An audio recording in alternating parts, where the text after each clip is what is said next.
What's up guys, welcome back to another horsepower and pizza video. As you can probably already tell from the title of the video, I did purchase another toy, not just for myself, but for the channel. So in this video, I do go pick my KLX110L up, but before I get into that in this video, you guys get to see RJ's new toy as well, and I give a brief update on the Subaru. I'm really excited to add pit bike content to the channel, and I'm really excited for everything else that is to come here in 2022. I'll shut up now. I hope you guys enjoy the video. Good morning, Cat. I don't know what happened. I was watching Ready Player One, and then I woke up on that beanbag chair beside that Christmas tree. What's up guys? Welcome back to Horsepower and Pizza. My name is Bailey. We have ourselves another beautiful, misty, foggy morning in Canonsburg, Pennsylvania. You may recognize that Roadmaster wagon as RJ's Roadmaster wagon from various other videos I have posted. I'm in Canonsburg at RJ and Shannon's. I want to show you what RJ just got. Hey look, RJ's got an old flag. These are sold out, but the new ones are on the website by now. What did you buy?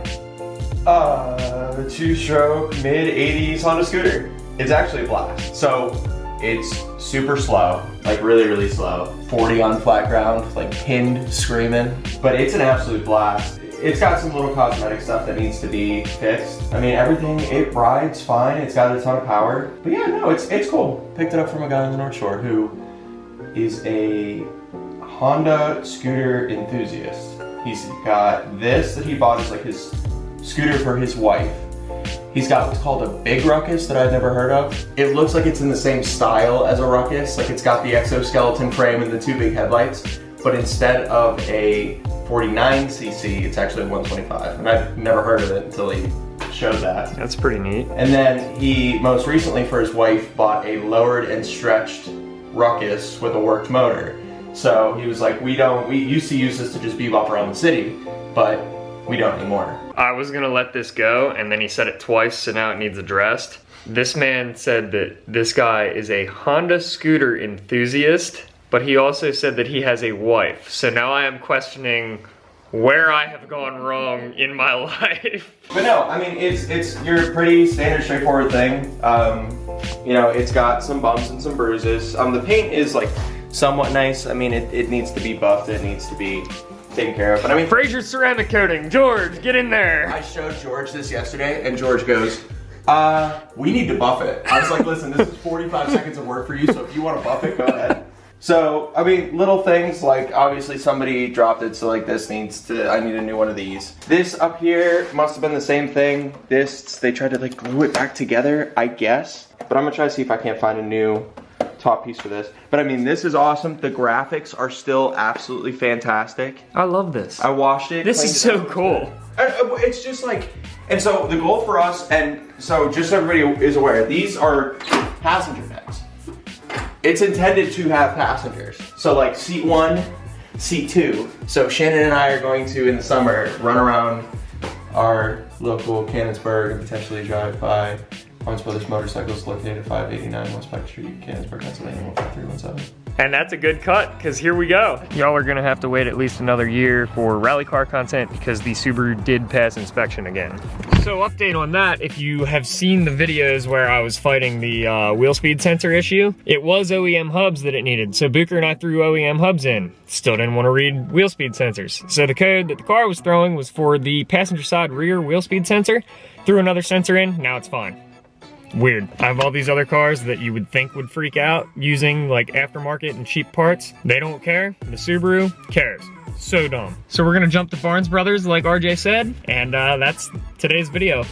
So pit bikes are kind of hard to get a hold of right now, but per usual, Blake Barnes and the Barnes Brothers Motorcycles and Off-Road family have found me one. So I don't know how much I'll film inside, but I'm gonna go in, do some paperwork, and we'll check back. Okay, my bad, I didn't film at all at the dealership. They were busy. Haven't been in there for like 2 months, so I got to catch up with some of my friends. But in case you were wondering, a 2016 KLX110L will fit in the back seat of a 2009 Subaru Legacy. I'm so happy about this. Would you guys expect anything less? I don't even know why I bought a truck at this point, because Subaru work truck strikes again. I am on my way to another meeting that the channel is bound to benefit from eventually, and that's all I'm gonna say on that right now. So I'll fill you guys in on this. I've wanted another 110 pit bike for like the last 2 years, and because prices have been insane and they've just been really hard to get a hold of, I tried to wait it out. And then I got a price on a 22 without markup out the door. It would have been like all but $4 and I didn't want to do that. And then like a month later, Blake had this 16 traded in, and the guy that originally bought it from Barnes. His kids rode it like 3 times. So that's how I ended up with a 16 that is stock and just about brand new. So actually really excited about it. It's the L, so it is a little taller, which is good because I am a little taller. Worst case, I get bored of it and I sell it, and with the way the pit bike market is currently, I won't have any problem getting my money back. As hysterical as I think this is in the top 5 of the dumbest things that I have ever done. And this is funny, it fits in the back. If I do this again, not doing it this way. I will drive the truck. I forgot to shut off the petcock between the gas tank and the carb yesterday. That's cool. It leaked out what was in the carb all over the back seat, which, okay, whatever. Got the bike out, rode it, made sure that I turned the gas off and let it run and die to use all of the gas out of the carb. So I didn't have that issue this time, but the entire car smells like gas. It's like 35 degrees outside. I drove the entire way home from Pittsburgh, which is like 3.5 hours with the windows down. My eyes are super spicy. Never doing this again, as funny as I think it is. Yeah, the rear seat could use detailed. This rip was already here, so we're okay. So in the days since bringing it home,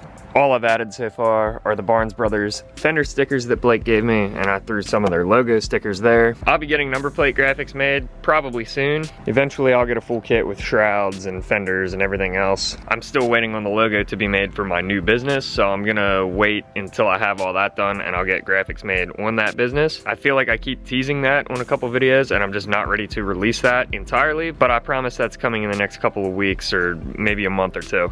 Overall, I am super happy with it so far. It is a stalker. My plans for this thing are pretty simple.